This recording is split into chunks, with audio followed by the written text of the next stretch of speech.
दो पौड़ी। एक ना मरण न चित आस का नेरिया, मर जम्मे नित किसे न केरिया।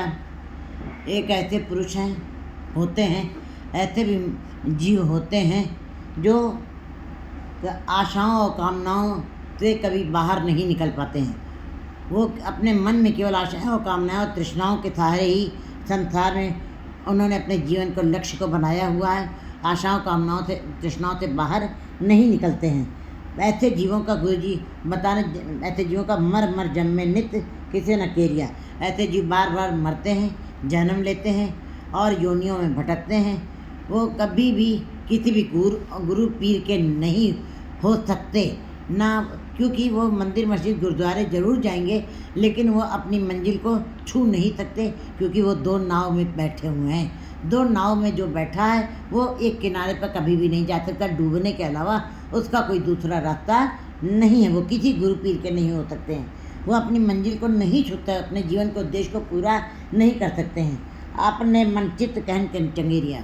ऐसे जीव जो अपने मुँह मियाँ मिट्ठू बनते हैं, अपनी बड़ाई स्वयं करते हैं, अपने मुख से अपनी ही प्रशंसा करते हैं। कहते हैं जम राजे नित नित मन मुखेरिया। ऐसे मायावी जीवों को, मूर्छित जीवों को और संसारी जीवों को यमराज जो है सदा ही ढूंढता रहता, खोज करता रहता है। जीवों के ऊपर काल सदा ही कड़ा पहरा बनाए रखता है। मनमुख लूण हराम किया न जानिया। मायावी जीव, मनमुखी जीव जो मूर्छित हैं, जो अज्ञानी हैं, जो मन को मुख रख के बात करते हैं, ऐसे मायावी जीव संसारी जीवों को मनमुख लूण, ये नमक हराम कहलाते हैं। ये अकृत घन होते हैं, क्योंकि इन्होंने परमात्मा के किए हुए को जाना ही नहीं। परमात्मा ने कितनी सुंदर देही दी है, कितनी सुंदर रचना की है। 84 लाख दुनिया में मनुष्य को श्रेष्ठ बनाया है और शरीर की रचना भी सुंदर की है और शरीर के हर अंग में रस डाल दिया है। उसी के लिए, ये मनुष्य के लिए संसार की इतनी सुंदर रचना परमात्मा ने की है। लेकिन मनुष्य जो है उस परमात्मा की हुई रचना को भी नहीं समझता है। ऐसे जीव अकृत घन होते हैं, नमक हराम होते हैं, किया न जाने। उन्होंने उस करते की कृति को भी नहीं जाना। और ये जी प्रसाद छत्ती अमृत खाएँ, तिस ठाकुर को रखवान माएँ। जी प्रसाद सुगंधत तल्ला में, जिसको सिमरत परम गत पाएँ। जी प्रसाद बसे सुख मंदिर। इतने सुंदर घर, इतने सुंदर बस, इतना सुंदर खाना, तुमको इतने सारे सुख, सारे सुख मनुष्यों के लिए हैं। क्योंकि ये जितना भी संसार का इतनी चमक दमक समृद्ध माया पदार्थ जितना भी कुछ है, ये मनुष्य के लिए हैं। ये पशुओं के लिए नहीं है, ये पक्षियों के लिए नहीं है। पशु तो खड़ खावे अमृत दे, लेकिन मनुष्य के लिए सारा कुछ गुरु जी ने सारा बताया कि सारे सुख मनुष्य के लिए परमात्मा ने बनाए। लेकिन ये अकृत घन नमक हराम जीव ने उस कर्ते की को जाना ही नहीं, उसकी इस कीर्ति को भी महत्व नहीं दिया, किया न जाना उसके कर्ते की कुदरत को और उसके कर्ते ने जो हमको सारे सुख हराम दिए उसको भी नहीं पहचाना। अब बद्धे करम सलाम खत्म ना पड़े। और जो अपने मन से ईश्वर का नाम नहीं जपते हैं, खुशी मन से नाम नहीं जपते हैं, केवल भार स्वरूप जो नाम जपा जाता है वो विद्या नहीं कहलाती। भार स्वरूप विद्या नहीं होती है। कहते हैं ऐसे जीव जो हैं बद्धे कर्म, बद्धा चट्टी जो पर है ना गुणनाव पर। कहते हैं ऐसे जीव जो बंधे हुए जबरदस्ती मन से नहीं, किसी के कहने से, जबरदस्ती कहने से जो काम करते खत्म ना पानिया। बद्धे कर्म सलाम, जबरदस्ती कहलवाया जाता उनसे, जा कर के मंदिर मस्जिद गुरुद्वारा में अपने मस्तक को ज़बरदस्ती झुकाते हैं। अपना उनका मन नहीं है, उनके अंदर वो खुशी का भाव नहीं है, उनके अंदर वो रस नहीं, उनके अंदर वो उत्सुकता नहीं है, कसक नहीं है। अगर जो ऐसे जीव कहते हैं जो जा कर के सलाम भी करते हैं, बद्धे कर्म सलाम खत्म ना पड़े। फिर ऐसे जीव जो ज़बरदस्ती जिनके मस्तक झुकवाए जाते हैं, जिनको ज़बरदस्ती तरीके से मंदिर मस्जिद गुरुद्वारे में जाकर के मस्तक को झुकाया जाता है, या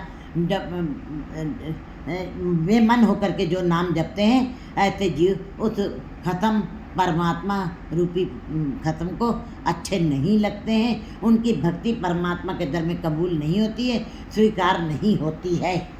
सच मिले मुख नाम साहेब पासी। जो जिनके मुख से उस परमात्मा का सच्चा नाम ही उच्चारण किया जाता है, ऐसे जीव जो हैं नाम साहेब पासी।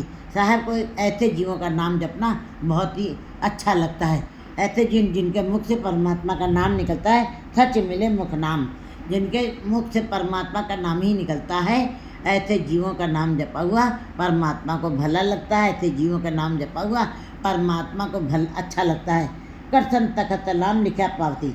और फिर ऐसे जीव जो हैं, जीवों के सामने सिंहासनों के ऊपर बैठे हुए राजा, सिकदार और सिकदार कहते हैं, जो जितने भी हैं बड़े बड़े जो राष्ट्रीय सुखों का भोग करे राजा सिकदार, वो सभी सारे आ करके ऐसे मनुष्यों के आगे जिनके मुख में सच नाम है और जिनका सच्चा नाम जपा हुआ परमात्मा को अच्छा लगा है, ऐसे जीवों के सामने राजा महाराजा और खान सुल्तान भी उनके आगे झुक जाते हैं। इसका मतलब परमात्मा का नाम एक जो मन से जो जपा गया है, जिनके मुख में सच्चा नाम बस गया है, कितना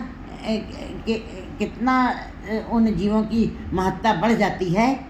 तिथे सीतो सीता महिमा माए, ताके रूप न कथने जाए, ना ओह मरे न होवे सोग, देदा रहे न चुके भोग, गुण हो होर नाई कोय, ना को हुआ ना को होए। ऐसी जीवों की भी महिमा का वर्णन नहीं किया जा सकता है। वो परमात्मा के नाम में सिले गए हैं, महिमा में सिले गए, इसलिए उनके आगे सारे संसार के जीव, राजा महाराजा भी, खान सुल्तान भी उनके चरणों में झुक जाते हैं, सलाम करते हैं, बैठे तख्त के ऊपर हैं। लेकिन वो जो गरीब हैं, लेकिन मुख में सच्चा नाम बस रहा है, जिनकी भक्ति सच्चा नाम जो परमात्मा को अच्छा लगता है, जिन जीवों की भक्ति परमात्मा को अच्छी लग रही है, उनके आगे जो फिर राजा महाराजा जो झुक गए हैं, तखत सलाम लिखे पाव श्री। गुरु जी बता रहे हैं कि और वो अपने योग्य सुफल फल को कहते, फल जो जैसे आम, अमरूद और जितने फल हैं, ये संसार के फल हैं, ये पेड़ों के फल हैं। लेकिन सुफल बने जिससे जीवन ही सफल हो जाए। जीवन सफल कब होगा? जब मुख में सच्चा नाम होगा और जिसका सच्चे नाम को परमात्मा सुन करके उस परमात्मा को उस जीव के सच्चे नाम का जपा हुआ नाम अच्छा लगेगा, फिर ऐसे जीव को सुफल माने ऐसा फल मिलेगा कि उसके जीवन की यात्रा सफल हो जाएगी। ऐसा फल जो सदा आनंद में होगा, ऐसा फल जिससे सदा ही खेड़ा रहेगा, ऐसा फल जिसका रस कभी ख़त्म नहीं होगा, ऐसा फल परमात्मा के नाम का फल है, वो आनंद है, वो रस है, वो खेड़ा है, वो कभी समाप्त नहीं। नानक भगता सदा विगास, उनके अंदर सदा ही विगास रहेगा, जिनके मुख में सच्चा नाम है और जिनकी सच्चे नाम की भक्ति परमात्मा को भली लग रही है। 11